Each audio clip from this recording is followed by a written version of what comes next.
So hello guys, और आज हम पढ़ने वाले हैं सेकेंडरी सेल्स के बारे में। इससे पहले हम प्राइमरी सेल जो कि इलेक्ट्रोकेमिस्ट्री से थे वो हम कर चुके हैं। अभी हम पढ़ेंगे यहाँ पर सेकेंडरी सेल। ठीक है, तो इलेक्ट्रोकेमिस्ट्री की हमारी सीरीज चल रही थी, उसके अंदर हमें यहाँ पर इसके ऊपर सेकेंडरी सेल्स के ऊपर। अब ये तीनों ही सेकेंडरी सेल हैं। कौन कौन से? लेड स्टोरेज सेल, ऊपर वाला नेम मैंने नीचे लिख दिया है, lead storage cell, nickel cadmium cell and fuel cell. तीनों ही सेकेंडरी सेल हैं।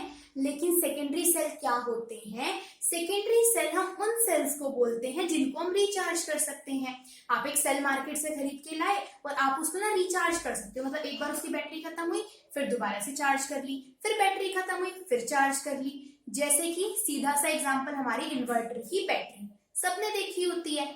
अब देखो, इन्वर्टर की बैटरी तो ठीक है, लेकिन अब उसके अंदर केमिस्ट्री की बात कर रहे हैं तो क्या क्या रिएक्शन होगी हमारे पास में।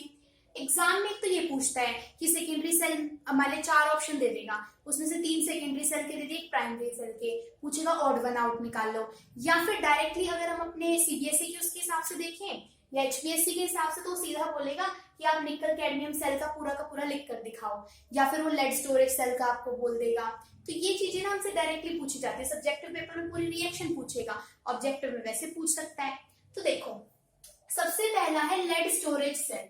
तो लेड स्टोरेज सेल को हम इन्वर्टर के अंदर यूज करते हैं, बाइक्स के अंदर यूज किया जाता है हमारे पास में। किसको? लेड स्टोरेज सेल को। अब लेड स्टोरेज सेल के अंदर होता क्या है, इस तरीके से कंटेनर लिया जाता है, जैसे हम बैटरी देखते हैं।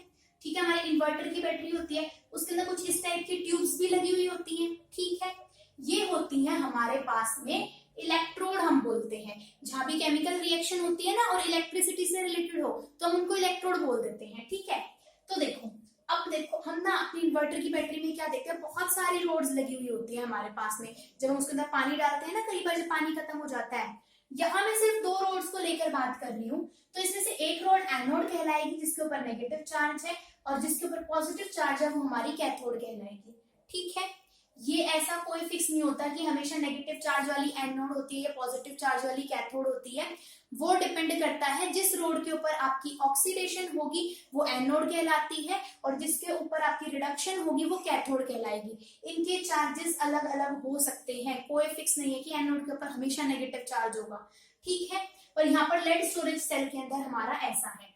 2 रोड हमने ली, एक रोड मैंने पीबी, हम लेड को रिप्रेजेंट करते हैं पीबी से, और दूसरी रोड के अंदर भरा हुआ है लेड ऑक्साइड हमारे पास में। ठीक है, अब इन दोनों के दोनों रोड को एक सोल्यूशन के अंदर रखा हुआ है जो कि 38% सल्फ्यूरिक एसिड है। ठीक है, H2SO4 यानी सल्फ्यूरिक एसिड। तो इस बैटरी के अंदर यहाँ पर क्या भरा हुआ है, इन 2 रोड्स के साइड में 38% ऑफ सल्फ्यूरिक एसिड।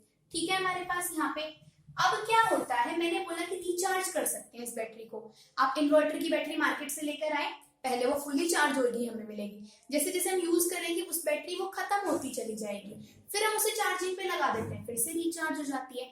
यानी कि इनके अंदर 2 रिएक्शंस होंगी हमारी।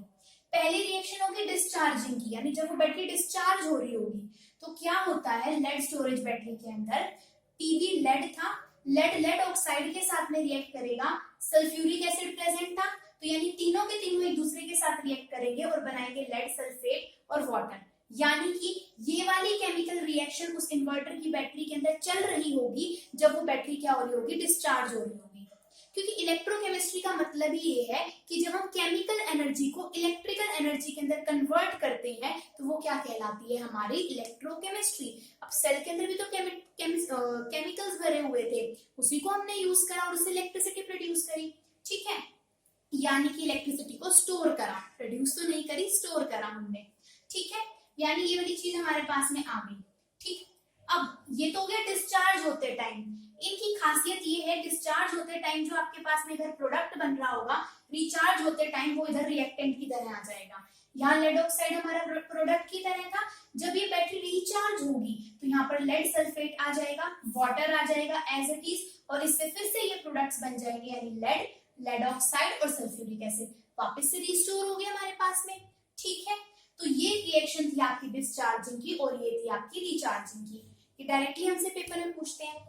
अब ठीक है, हमने इस वाली बैटरी की हमने एडवांटेज है कि क्या है हमारे पास में, एफिशिएंसी अच्छी है, प्राइस कॉस्ट ठीक है, हम इजीली इसको परचेज कर सकते हैं, हमारे पास में क्वालिटी भी काफी अच्छी है।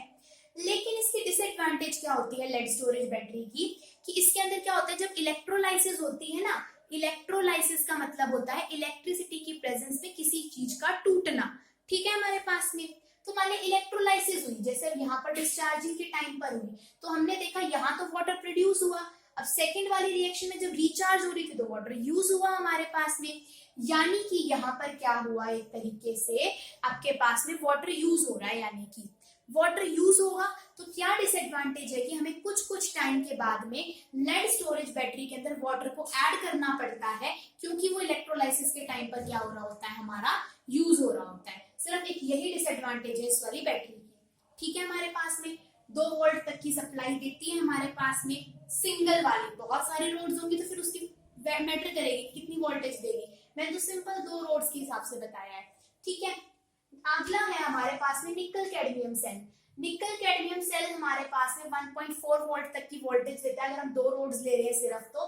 इसके अंदर भी क्या होगा, हमारे पास में 2 रोड होंगी, एक रोड कैडमियम की होगी और एक रोड होगी निकल ऑक्साइड की, ठीक है, यहाँ तक की बात। और यहाँ पर भी आपके कंटेनर के अंदर यहाँ पर क्या भरा हुआ होगा, यहाँ भरा होगा आपके पास में डाइल्यूट KOH सोल्यूशन, यानी कि पोटेशियम हाइड्रोक्साइड का सोल्यूशन भरा हुआ होगा, किसके अंदर, इस निकल कैडमियम सेल का जो कंटेनर होगा। और 2 रोड्स है, एक एनोड है और एक क्या है, कैथोड है, ठीक है हमारे पास में। इस वाली रोड को हम कैडमियम बोलते हैं और इस वाली रोड को हम, सॉरी कैडमियम नहीं, इस वाली जो एनोड है इसके अंदर कैडमियम की बनी हुई होती है, और जो दूसरी रोड कैथोड की तरह काम करेगी निकल ऑक्साइड की बनी हुई होती है, ठीक है हमारे पास में। अब यहाँ पर क्या भरा हुआ होता है, डाइल्यूट KOH का सोल्यूशन। अब ये भी रिचार्ज होगी और डिस्चार्ज होगी, तो जब ये डिस्चार्ज होती है तो हमारी रिएक्शन होती है कि कैडमियम निकल ऑक्साइड के साथ में रिएक्ट करता है वाटर के साथ में, और क्या फॉर्म करता है, कैडमियम हाइड्रोक्साइड और निकल हाइड्रोक्साइड। CD से हम कैडमियम को रिप्रेजेंट करते हैं और Na से हम निकल को रिप्रेजेंट करते हैं, ठीक है।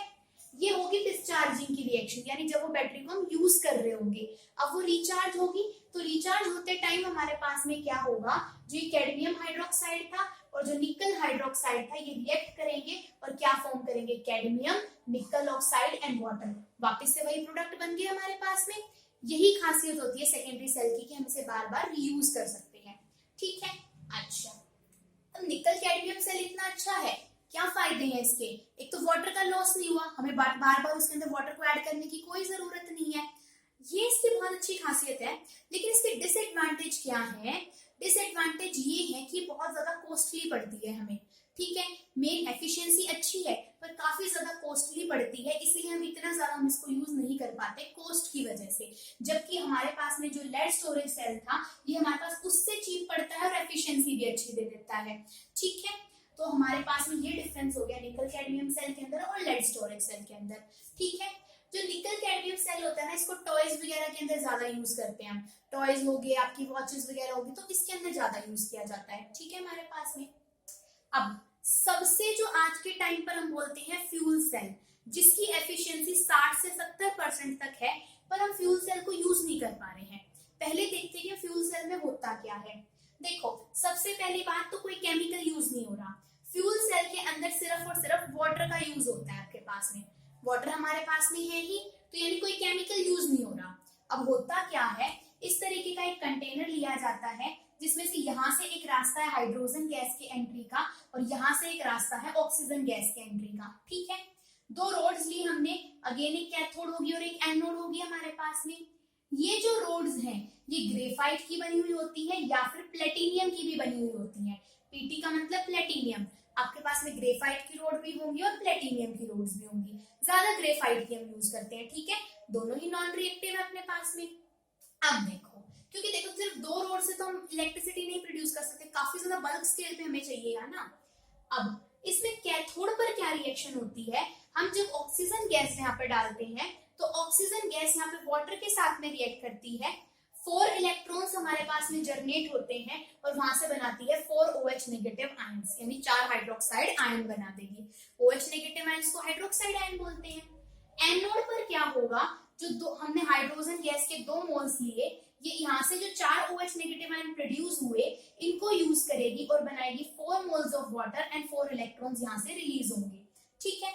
ओवरऑल रिएक्शन को देखिए हम यहाँ पर, तो देखो यहाँ के ये वाले यहाँ पर यूज हो गया, यानी कुल मिलाकर एनोड और कैथोड का सारा क्या हो रहा है हमारे पास में यूज हो रहा है। ठीक है, यहाँ तक की बात। अब तक वाले में मैंने ऊपर एनोड और कैथोड की अलग अलग रिएक्शन नहीं दिखाई थी, पर फ्यूल सेल में पूछी जाती है एनोड और कैथोड की अलग अलग, इसीलिए हमने यहाँ पर देख ली कि कहाँ पर कौन सी रिएक्शन हो रही होगी।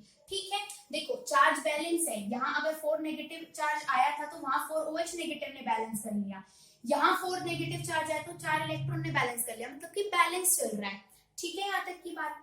अब ओवरऑल रिएक्शन में क्या होगा, जो हाइड्रोजन गैस है ये ऑक्सीजन गैस के साथ में रिएक्ट करेगी और क्या फॉर्म कर देगी, हमारे पास में वाटर फॉर्म कर देगी। ठीक है, hydrogen gas hydrogen gas oxygen gas के साथ में रिएक्ट करेगी और वाटर की फॉर्मेशन कर दी। ये होगी हमारी ओवरऑल रिएक्शन जो होती है इस फ्यूल सेल के अंदर। ठीक है, अब मैंने बोला कि फ्यूल सेल की एफिशिएंसी 60 से 70%, काफी अच्छी खासी एफिशिएंसी दे रही है, पर हम इसे यूज क्यों नहीं कर पा रहे हैं। फायदा तो यही हो गया, कोई केमिकल प्रोड्यूस नहीं हो रहा, कोई पोल्यूशन नहीं होगा इसके अंदर, एफिशिएंसी काफी अच्छी है, पर डिसएडवांटेज क्या है हमारे पास में यहाँ पर, ये चीज है। अब देखो हर एक चीज की एडवांटेज है तो डिसएडवांटेज भी होगी, पर हम एडवांटेजेस को ऊपर लेके चलते हैं। डिसएडवांटेज क्या है कि फ्यूल सेल ना बहुत ज्यादा बल्की होता है, मतलब वेट काफी ज्यादा हो जाता है इसका, और कॉस्ट बहुत ज्यादा पड़ता है हमें इसको, क्योंकि देखो हाइड्रोजन गैस को अगर हम ब्रेक डाउन करवाते हैं तो काफी ज्यादा लार्ज अमाउंट के अंदर हमें वोल्टेज सप्लाई करनी पड़ती है। ठीक, ऑक्सीजन गैस के साथ में भी ऐसा ही होता है, तो कॉस्ट बहुत ज्यादा होने की वजह से, इसका बल्कि साइज होने की वजह से अब तक हम इसे इतना ज्यादा अपने मतलब डेली लाइफ के अंदर यूज नहीं कर पाए हैं, बट साइंटिस्ट इसके ऊपर वर्क करें ताकि इसकी कॉस्ट इफेक्टिवनेस को कम किया जा सके और हम इसको मतलब कि कॉस्ट को कम करके हम इसे डेली लाइफ के अंदर यूज किया जा सके, क्योंकि यूज होगी तो भैया वाटर ही तो है, बहुत अच्छे से हम इसको यूज कर सकते हैं। ठीक है, तो यहीं पर ही हमारे सेकेंडरी सेल्स हो जाते हैं खत्म। तो इसके बाद फिर हम किसी और नेक्स्ट वीडियो में देखेंगे। इलेक्ट्रोकेमिस्ट्री की ना पार्ट वाइज सीरीज कर रहे हैं, मतलब पूरा इलेक्ट्रोकेमिस्ट्री का चैप्टर है, टॉपिक वाइज पार्ट करके हम उस चैप्टर को खत्म कर देंगे। ठीक है।